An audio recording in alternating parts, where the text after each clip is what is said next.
एक रोज भगवान भोलेनाथ कैलाश पर्वत से पृथ्वी की ओर जाने लगे।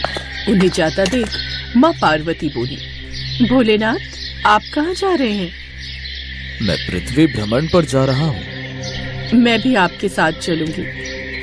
लेकिन देवी, आप चलकर क्या करेंगी? वो मैं नहीं जानती, बस मुझे भी आपके साथ जाना है। देवी पार्वती नहीं मानी और वो भी उनके साथ चली गई। घूमते घूमते पार्वती जी को भूख लगने लगी। वो महादेव से बोली, महादेव मुझे भूख लगी है, मुझे खीर खांड का भोजन करना है। ये सुनकर वो थोड़े आगे आए। उन दोनों ने आम इंसान का भेष ले लिया। शिवजी ने एक बड़े से घर का दरवाजा खटखटाया, जहाँ से एक सेठानी बाहर निकली। कहिए क्या चाहिए? हमें खीर खांड का भोजन करना है। खीर खांड का भोजन करना है तो अपने घर जाकर खाओ, मेरे यहाँ क्यों मांगने चले आए? यहाँ क्या मैंने कोई भंडारा खोला हुआ है? ये कहकर सेठानी ने दरवाजा बंद कर लिया। कुछ आगे चलने पर उन्हें एक गरीब बुढ़िया मिली। उसने पूछा, बताइए महाराज, आपको क्या चाहिए? हमें खीर और खांड का भोजन करना है। अच्छा, आप भीतर आइए और बैठ जाइए। उन्हें अपनी झोपड़ी में बिठाकर वो रसोई में गई, लेकिन रसोई में अन्न का दाना भी नहीं था। वो बुढ़िया माई कहीं जाने लगी, तब शिवजी बोले, बुढ़िया माई, आप कहाँ जा रही हैं? मैं दूध, चावल और खांड लेने जा रही हूँ। उसकी जरूरत नहीं है, आप अपनी रसोई में देखिए, वहाँ सब है। नहीं, मैं अभी रसोई से आई हूँ, वहाँ कुछ भी नहीं है। इनके कहने पर आप एक बार जाइए तो माई। बुढ़िया माई वापस से रसोई में गई, जहाँ सब सामान था। ये देख बुढ़िया माई हैरान रह गई। उसने झट से खीर बनाई और महादेव और पार्वती माता को खाने को दी। कुछ देर बाद वो दोनों वहाँ से जाने लगे। तब बुढ़िया माई बोली, महाराज, बची हुई खीर का मैं क्या करूंगी? मेरे घर में तो कोई नहीं है उसे खाने वाला। मैंने जितनी खानी थी खा ली। ये सुनकर महादेव बोले, माई, अपनी आंखें बंद करो। बुढ़िया माई ने अपनी आंखें बंद कर ली। कुछ देर बाद, अब अपनी आंखें खोल लो।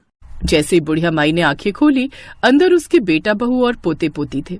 ये देख वो बड़ी खुश हुई, लेकिन फिर उदास होकर बोली, महाराज, मेरा घर तो एक छोटी सी झोपड़ी है, फिर मैं अपने परिवार को कहाँ रखूंगी? महादेव ने जाते जाते उस झोपड़ी को एक लात मारी और वो झोपड़ी बड़े महल में बदल गई। ये देख बुढ़िया माई हैरान रह गई। वो बोली, कौन है आप और ये सब चमत्कार? आप जरूर कोई दिव्य शक्ति हैं। मुझे दर्शन दो प्रभु, हे माता। तभी वो दोनों अपने असली रूप शिव पार्वती के रूप में आ गए। ये देख बुढ़िया माई बहुत खुश हुई। इसके बाद वो आगे की ओर चले गए। अब बची हुई खीर उसने अपने आस पड़ोस में शिव पार्वती का प्रसाद समझकर सब में बांटी। जब वो उस सेठानी के घर पहुंची तो उसका घर झोपड़ी बन चुका था।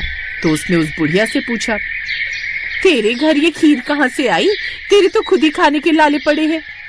मेरे यहाँ पार्वती माता और शिवजी आए थे, उन्होंने ही मुझे ये सब दिया है। और तेरा घर इतना बड़ा महल जैसा कैसे बन गया? बताया तो ये सब महादेव और माता पार्वती जी के आशीर्वाद से ही हुआ है। ये सुन सेठानी दौड़ी दौड़ी उस ओर गई जहाँ महादेव और पार्वती जा रहे थे। उसने उनको रोककर पूछा, महादेव, मेरा धन आपने उनको क्यों दे दिया? तब महादेव बोले, मैंने तो न उठाया न दिया, उसने हाँ की इसलिए उसकी हाँ हो गई, और तूने ना की तो तेरी ना हो गई। महाराज कुछ तो करो। तब महादेव बोले, जा, काम तेरा रुकेगा नहीं, धन तेरा जुड़ेगा नहीं। ये कहकर महादेव वहाँ से चले गए और सेठानी अब दिन रात मजदूरी करती रहती, लेकिन फिर भी उसकी कमाई कहीं न कहीं खत्म हो जाती। उधर बुढ़िया माई, जिसके पास आज तक कुछ नहीं था, वो अपनी नेकी के कारण अब काफी अमीर हो गई थी और उसके पास उसका भरा पूरा परिवार भी था, जिसके साथ वो खुशी खुशी रहने लगी।